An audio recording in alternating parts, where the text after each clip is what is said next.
Always have profit making in mind. After all, business is the order of the day. Identify where to sell. An example of a good location is where there are a lot of ladies and female students. Busy streets are also a very good market. Market tools are of great essence. A lot of people are targeting social media as their go-to market. Besides that, word of mouth and a signpost would also work. Haya basi, kutoka kwangu Tabitha Muthoni na mwenzangu hapa Mama Wanja, tukitoka ndani ya Kariobangi South. Tunasema Kariobangi South Market. Mimi kwangu nasema asante sana kwa kutazama kipindi cha The Hustle ndani ya Metropol TV, na tuonane tena next week. Na kutoka kwa Mama Wanja, Mungu awabariki sana kwa kuja kututembelea na tuonane siku nyingine sana. Kwaherini. Asante. Bye.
Tattoos are a permanent form of body art that we use for aesthetic or sentimental reasons and to celebrate our fandoms, first originating as far back as 3370 BC. Today, tattoos may have just found a new purpose: to save human lives. Let's take it away.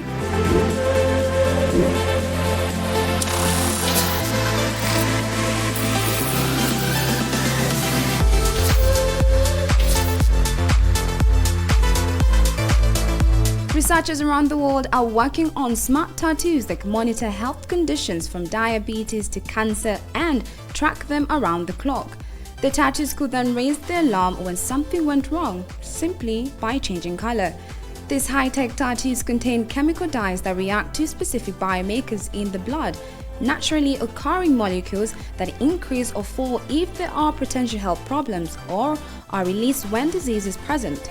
Much of the initial research is focusing on type 1 diabetes, where blood sugar levels can become dangerously high or low in patients who need to inject insulin daily to control their illness. Scientists are also developing smart tattoos that could give an early warning of major illnesses such as sudden respiratory failure, which can affect patients with smoking-related chest problems. Smart tattoos could even revolutionize cancer treatment by monitoring how well patients are responding to treatment. Scientists are also refining ways to do the tattoos without needles, such as painlessly blasting the dye into the skin with sound waves. So, would you want to have a smart tattoo? Let us know through our social media handles at Metropol TV KE.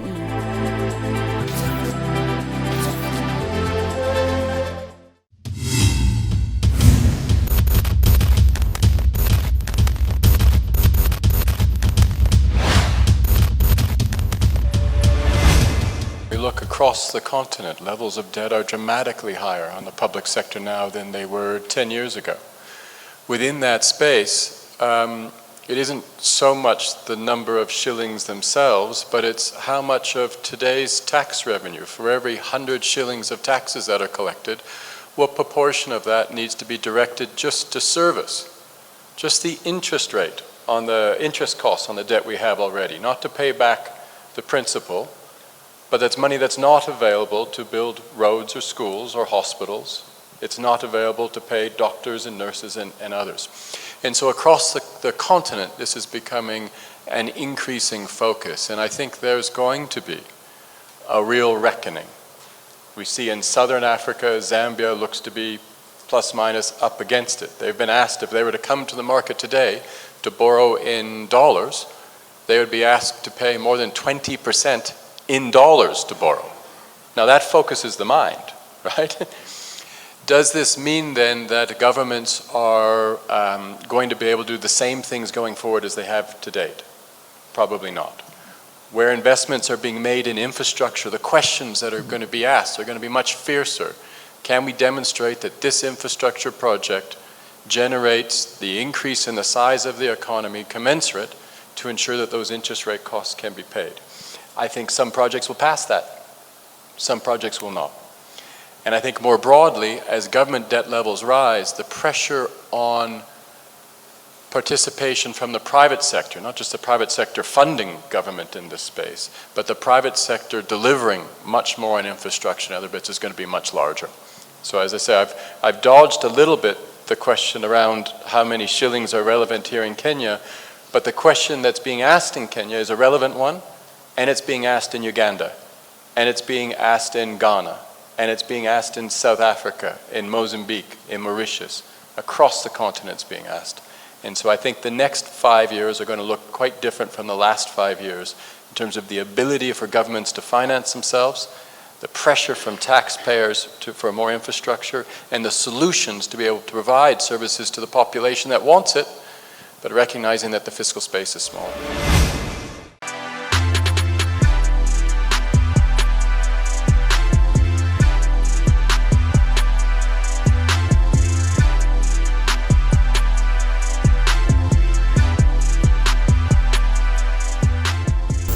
On Celebrity Profile, we look at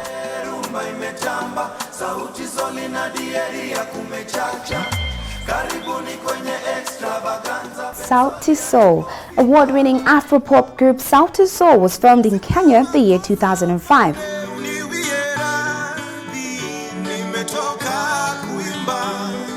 At first an a cappella group, its members included Bien Mbaraza, Willis Chimano and Savara Mudigi, who all met at the Upper Hill High School.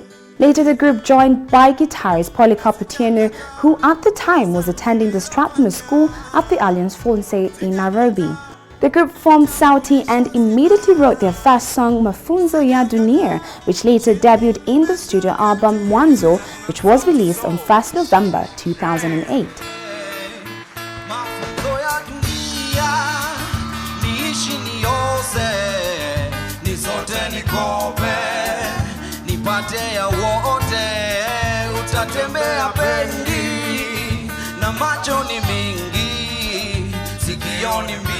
They released their second album, Soul Philosophia, on 25th February 2011, with the single Coming Home earning the Best Music Video Award at the 2011 Kisima Music Awards, along with the Best Fusion Artist Group of the Year.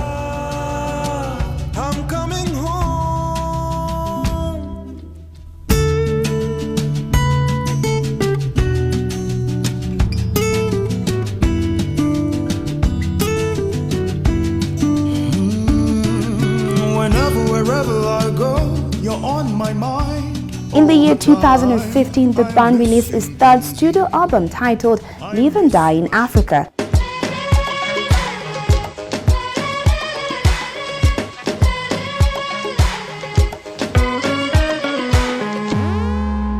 I wanna be rich, I wanna be famous, I wanna have lots and lots of money. Soar above the clouds, I wanna be free, like Nelson Mandela.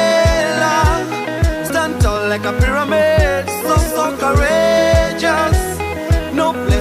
rather be. Oh na na na, oh na na na. There's no place I'd rather be. Oh na na na. Live and die in Africa. I wanna live and die in Africa. Which was made available for free download to Sauti Sol fans globally on 21st November, accumulating a total of 400,000 downloads during the free period download. I wanna feel love, I wanna be remembered, I wanna go down in history, make my mama proud, the darker the berry, the sweeter the juice. Sauti Sol went on to have several successful tours in Africa and Europe, topping Kenyan charts as well as gaining international attention.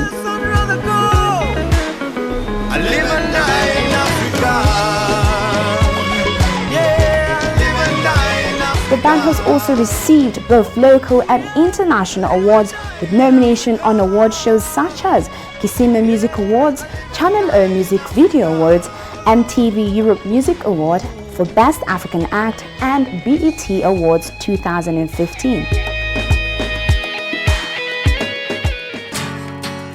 What you gonna do? Run, go meet a dad. You don't wanna do. Well, this is Sauti Sol. But the ranking what best, y'all. Watch this. Love Confession. In 2019, Sauti Sol started its own music record label, Soul Generation Records, an investment to the Kenyan and African creative industries 10 years after building one of the most structured independent African music brands.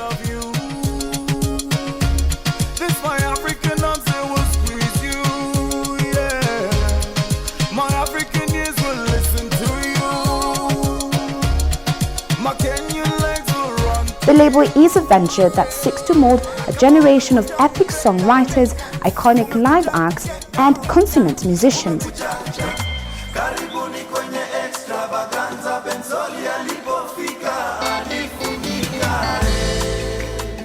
The record label comprises of artists like Ben Soul, Mviri the Storyteller, Kaskazini, and Crystal Asige.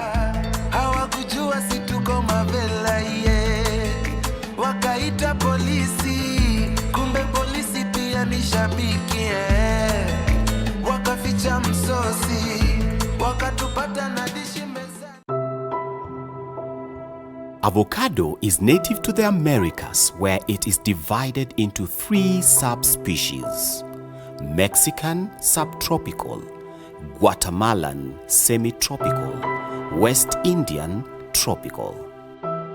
Researchers believe that humans began cultivating avocados about 5,000 years ago.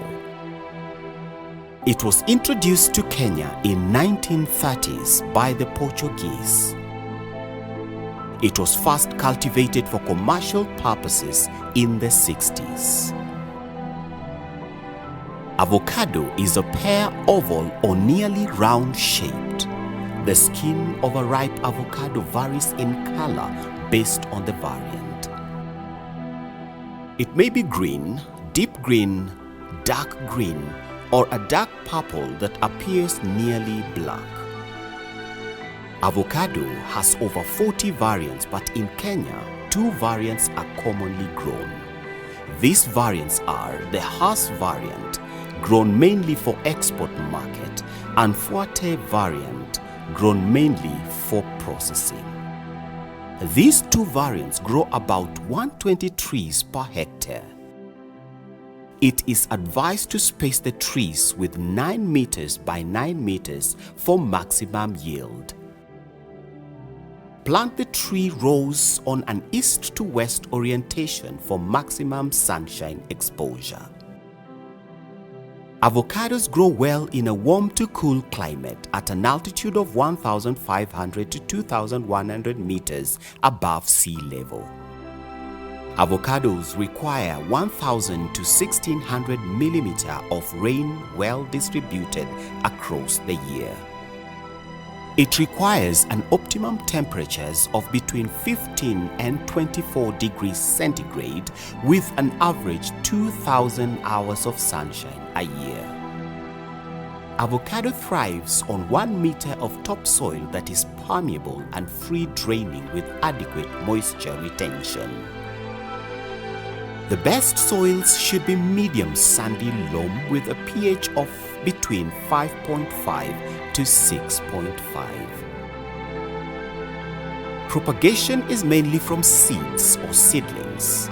Grafting of seedlings is commonly used to increase yield, resistance to diseases, adaptation to different soils, as well as convenience to the farmer due to the dwarfing effect of the grafted variants. Avocado starts to yield 3 to 4 years after transplanting. However, economical yields start at the 6th year, with trees above 5 years yielding about 800 to 1,000 kilograms per hectare per year. This is about 80,000 to 100,000 fruits. In Kenya, avocados are harvested between March and September, depending on region and variant. In Kenya, avocado is farmed in Murang'a, Kiambu, Nyeri, Embu, Makueni, Meru, Kisii, and Nakuru counties.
Thank you for tuning in to Metropol Television. This is Game Changers, the most insightful business technology show on your channel. Now today we have lots lined up for you, including data security, databases, online logistics, and much more. So please stay tuned in with me, Ian Obila. But first off, earlier on we had sought to find out how you can properly secure your databases. So I'm going to leave you with a clip that we did earlier on databases. Do enjoy. What happens when I collect random facts and figures, render it in electronic form, store it in a computer, and use it to make an informed decision? I have just created data. 2.5 quintillion bytes of data are created every day. So much so that 90% of the data today has been created only in the past 2 years. Most of this data is churned up by multinational corporations, startup companies, and small businesses. The volume of data created by the top 10 companies this year alone is enough to fill 10,000 national libraries. Think about that. It is highly likely that all this data could balloon into an unwieldy mass of random facts and figures. Having a jungle-like labyrinth of random facts and figures is a problem that most corporate entities face. This opens avenues for data to be compromised by malicious entities. Oh no. Oh, the world of business has got me so thoroughly engrossed, don't mind. So how then do we secure our data? David Courier is a technology entrepreneur and database expert, and I think he would be best placed to help us solve this puzzle. Join me.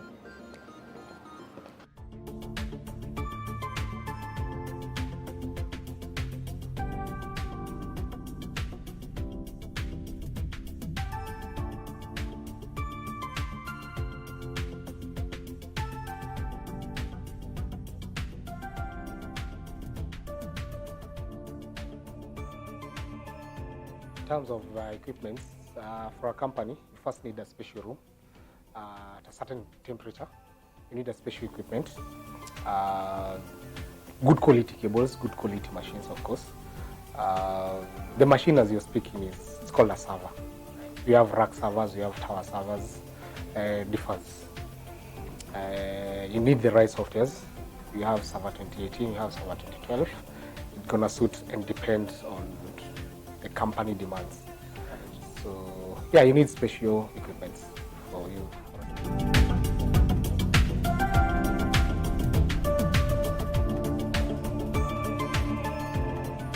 I would advise for SQL, C++, because you're dealing with a lot of videos, graphics. I think it would be more stable.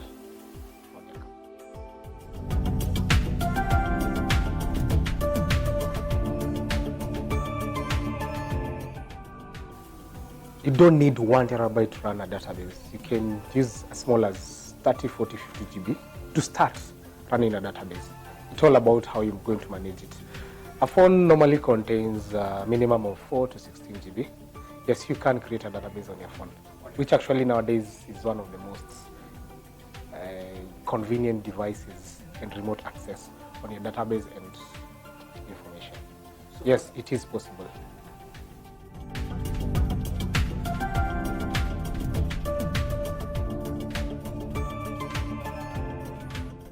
On roaming and accessing the data, first, the key thing on all is you need internet. That's why our phones nowadays we even have 4G.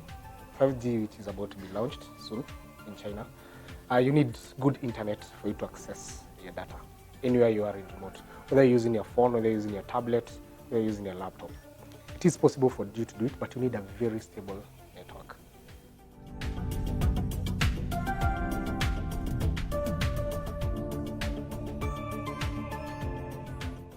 Yeah, you can actually manipulate it, but it depends. Do you have the rights? Are you the admin? Because once you create a database, there are restrictions, there are levels of security. Are you cleared? Mostly, the main guy who's running the server is the only one person who can be able to delete or change anything. But whatever you record on the database, it's gonna stick the way it is, not unless you have the rights or you're going to hack the system. That depends with the security now.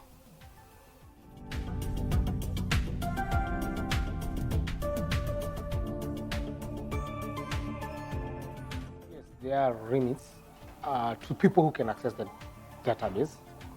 There are different levels, clearance actually.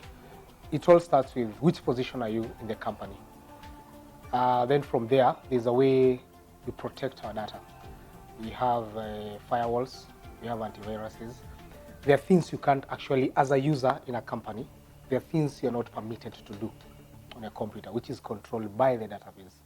And the security clearance, depending on the level you are in the company. So yes, there are limits.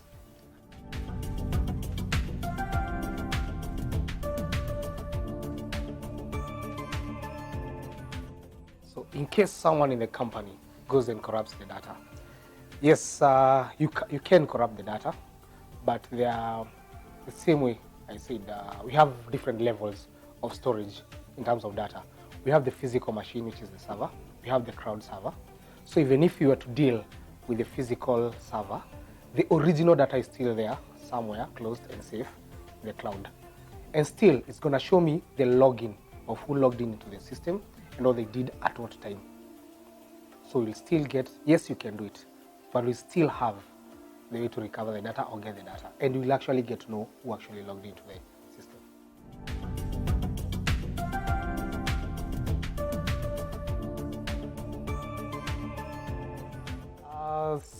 Some of the softwares that you can use to prevent security issues. First, we have the biggest and the best. Create a firewall. If possible, dual firewalls with a delayance of 4 to 8 seconds. So by the time you beat these, the other one is working. By the time you beat these, the other one is working. We got antiviruses. We got things like Norton, Kaspersky, malware itself. We have a malware software. We got so many options in the market. It all depends with what type of security threats you're dealing with. So that's why you get to call people like us as an expert to come and evaluate for us to advise you on what to go at that current point in time.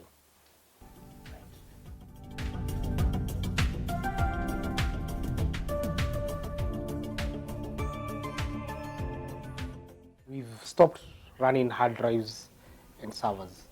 We actually coding on the cloud and accessing it direct. So we've already moved. We're already advanced, and it's gonna grow bigger. This is a world and a field that it's limitless. Every day, everything. That was David Correa on useful insights on how to manage and set up an efficient and accurate database. I'm now sure that we are better placed to even form a database on our phones. We now take a short commercial break, but don't even scroll that dial because we'll be back with more Game Changers.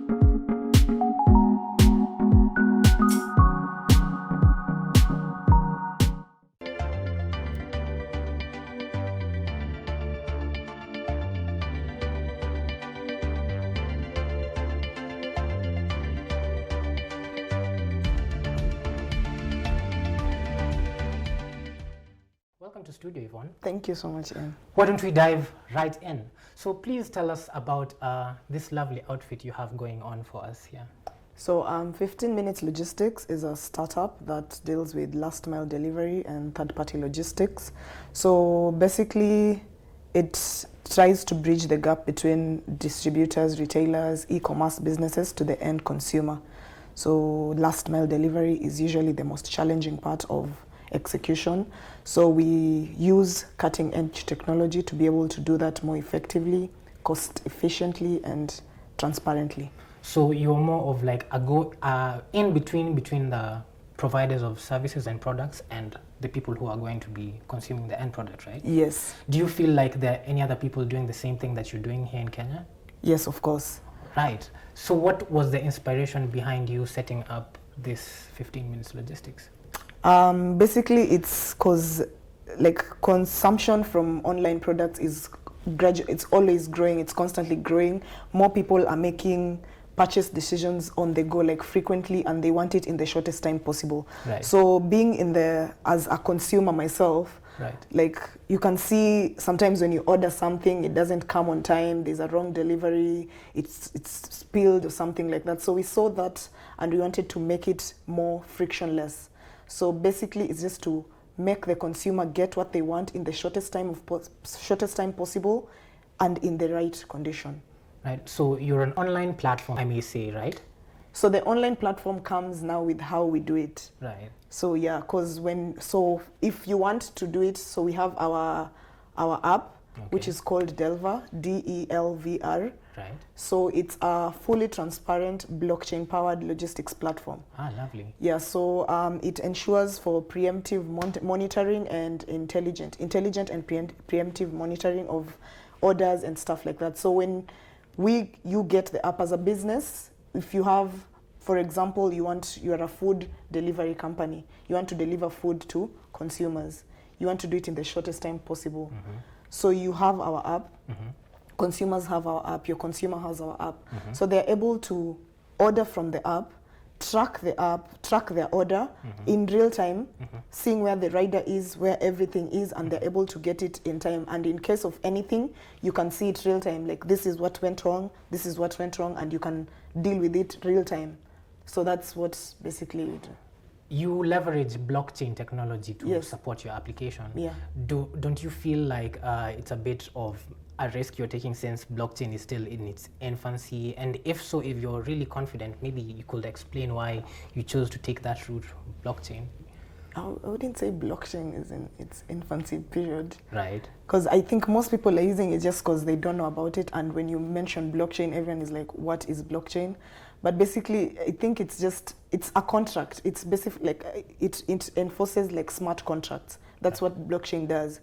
So, because we know when you're dealing with people and customers, there's always the issue of money. Okay. Like, how will this money, as a business person, you're wondering, how will this money come to me? There's always riders going away with money. The customer, I don't know what happened, and this and this and this. So blockchain, basically, you don't deal with the money directly. So it's a trustless network of like that allows publicly verifiable transactions. So me, as the business person, I will put the money in the blockchain, then it goes to the consumer, like stuff like that. And the riders, even if, for example, you don't trust the rider gets the money. If they're paid in cash, the rider gets the money. Then on our system, we can see where M-Pesa locations are located. Right. So that as a rider, he can get you know how you get a notification to deliver something, so he can get it as an order to go and put money in an M-Pesa. So he won't do any other deliveries until that money is in M-Pesa. So hand-to-hand transactions are minimized. Yeah, minimized. So the blockchain basically takes care of the financial bit of your business. Exactly. So you being a business, I'm sure you're not in it for you're not charity. Yeah. You're doing it as a business, and your aim is to make a profit. So where would you say you make your turnaround?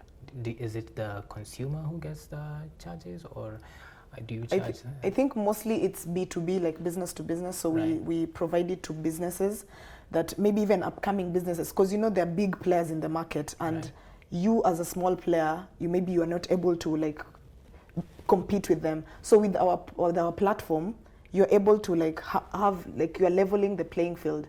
So with this, we target businesses that want to start out and and in the long run, it's very cheap actually. Like it might start out as very expensive, but in the long run, the customer acquisition and customer retention, because deliveries are done on time, and from our name 15 minutes, we promise to deliver your product in under 15 minutes from the dispatch time. So that's our promise. So by having that, customers are able to come back to work with you. You're able to retain customers. So the cost of marketing and customer acquisition becomes smaller in the long run. Yeah. Okay, maybe you could take us through your website. It's looking really lovely. I wouldn't want it to go to waste. So basically, so if you require distribution and fulfillment of something, so we provide you with a customized solutions to tailor to your needs. So there's expedited services, delicate goods, e-commerce, and food deliveries. And on the part of e-commerce, we actually have an e-commerce website that deals. It's called Gencident, that deals with. So we are trying to enter into the alcohol market. So we are using our own Delva app to ensure faster delivery. So we have tested with our own. So we are using it with our own e-commerce website and stuff like that. How old would you say your outfit is? 2 years. Okay, so how so far how are the profit margins looking like in terms of business? I wouldn't be in a position to talk about that. Okay, but I'm sure you're in a good position since you're already here. Yes, of course. Right, so what would you say the consumers or people who consume this product or this service are getting from you that they wouldn't be able to get from any other service provider that competes in the same field? Exactly. So people are making purchase decisions every day. Every day someone is ordering something. This amount of things they're ordering are smaller, and they want it in the shortest amount of time possible. Right. So what is different about this? Deliveries are being done everywhere. Everyone is delivering. Even you as a consumer, you're looking for options. You're always looking for which is the best. So for us, you wouldn't be asking why Delva. You'll know why. Because it's, as a business person, you're trying to minimize costs.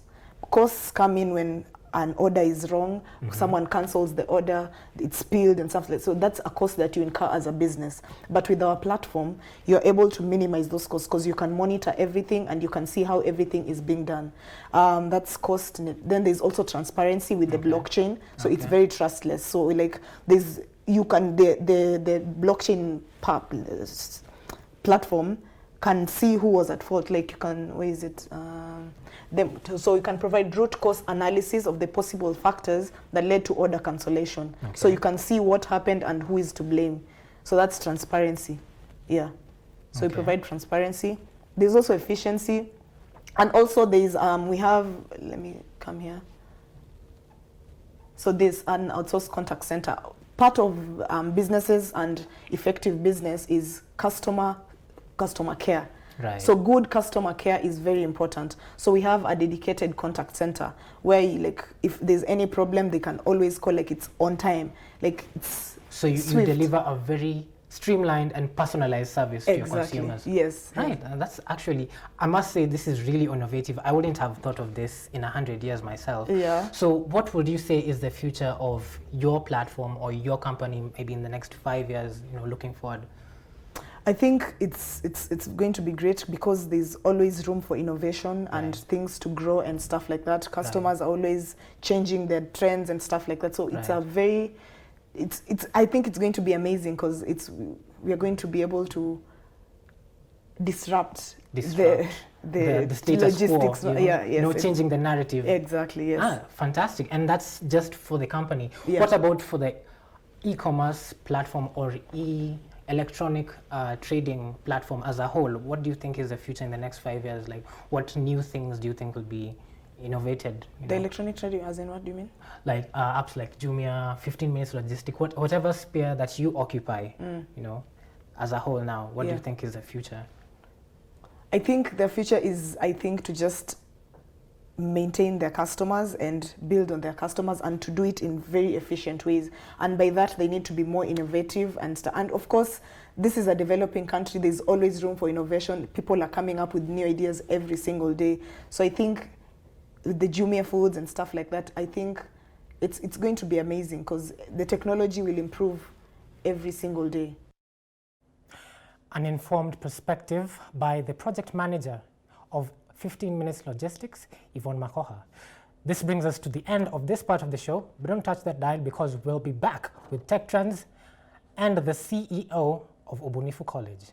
See you after the break.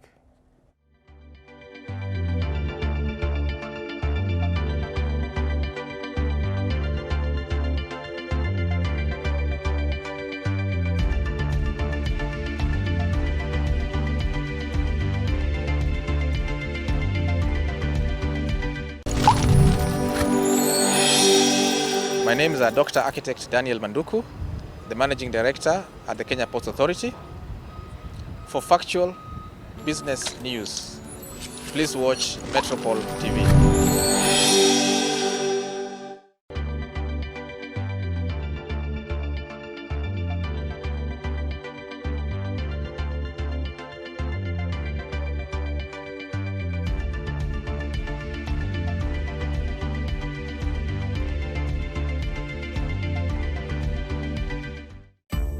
Thanks for tuning in once again to Metropol Television. You're watching Game Changers with me, Ian Obila. So why don't we jump straight to our tech trends? So recently, Samsung's space selfie balloon crash landed on Michigan farm, Nancy Mumbi Welke's farm. A device used by Samsung to launch a Cara Delevingne selfie into space made a dramatic return to Earth. And Nancy actually heard a loud crash outside her house, and it turns out that it was actually stuck in her backyard, caught up on a tree. How interesting. So the device carried both a Samsung logo and both the South Dakota-based high-altitude balloon manufacturing Raven Industries, which eventually came to collect the crashed apparatus. As PR stunts go, this was over the top even by Samsung standards. The space selfie program involved a photo of Cara Delevingne that was taken on a Galaxy S10 Plus and was supposedly the world's first selfie sent to space. Users could then upload their own photos to our website for a chance to see them displayed on the screen of a Galaxy S10 5G on board the balloon. So in a statement by Samsung, I quote, "Our relentless pioneering spirit continues to show that amazing things happen on Samsung screens, even from the stratosphere," Samsung Europe CMO Benjamin Brown said at the launch. Our ethos is to do what you can't, and the Samsung space selfie is just that. We continually break the boundaries of what is possible with innovation, and tonight's space selfie launch is no different. Moving on to the next trending topic. Microsoft Surface Laptop 3, a 13.5-inch review. Wow, how about that? Usually laptops are usually productivity devices, but I think this is more of a consumer-based product, but this offers more choices than ever with the Surface products this year. So if you want a 2-in-1 tablet, you can now choose between a Surface Pro 7 or a Surface Pro X. If you want a traditional clamshell laptop, then you can choose between a 13.5-inch Surface Laptop 3 or a larger 15-inch model. And I think most people have reviewed the product, and it's not too bad. Let's move into the next tech trend, making headlines.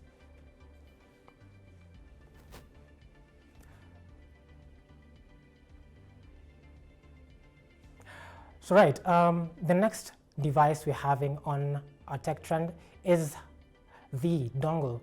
Now, you might ask yourself what a dongle is.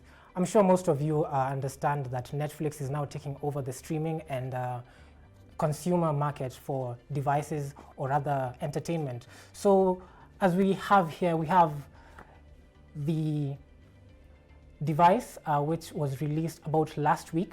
It was released actually as a leak, but most tech insiders confirm that it actually sports some interesting features, one of them being an AI-driven upscaling feature.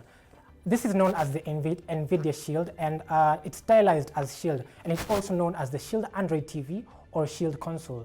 And it's an Android TV-based digital media player produced by NVIDIA as part of its Shield brand of Android devices.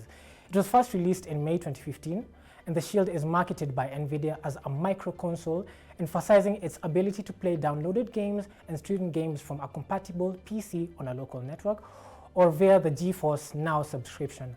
Well, with other Android devices and TV devices, it can also stream content from various sources using apps, and also supports 4K resolution video. It has been distributed in models with either 16 GB of flash storage or 500 GB hard drive. The latter, branded as Shield Pro, the new NVIDIA Shield devices that leaked last week, are both going on sale today. So the NVIDIA Shield TV Pro is about $199 with a design identical to that of the previous model.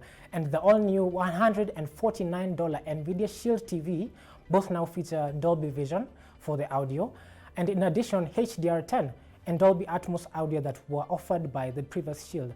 So they come with a redesigned remote, and the other big new feature is an AI-powered upscaling system, which I was alluding to earlier. So that makes 1080p content look more detailed and closer to 4K quality for all those pixel peepers out here. Nothing comes without the upside or the downsides to it. So the upside to this device is that it's blazing fast at performance. It has impressive 4K scaling, and it's better in ergonomic design in terms of a remote design. So the downside, the flip side, it doesn't support HDR for YouTube, and there's no significant hardware improvements compared to the old Shield TV. There's also no HDR10, Wi-Fi 6, or HDMI 2.1. So we move on to the next tech trend making headlines this week, which is apparently Google. So Google finally pushed an update to the Maps iOS app that allows those users report road incidents like car accidents, speed traps, and other obstacles.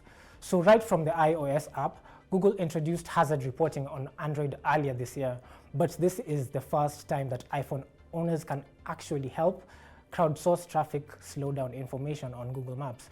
So another mapping app also owned by Google, Waze, has had similar features for years. So not only is traffic reporting coming to iPhone for the first time, but Google is also adding the ability to report 4 new types of incidents on both iPhone and on Android. So in terms of construction and lane closures, you'll be able to closely monitor and crowdsource information on traffic. So I guess for all those traffic buffs out there, there's no more getting stuck in traffic, because you'll get the needed information to divert to the next route. So speed traps, slowdowns, combined with Google Maps users 7 options when reporting slow traffic down and flow to the app.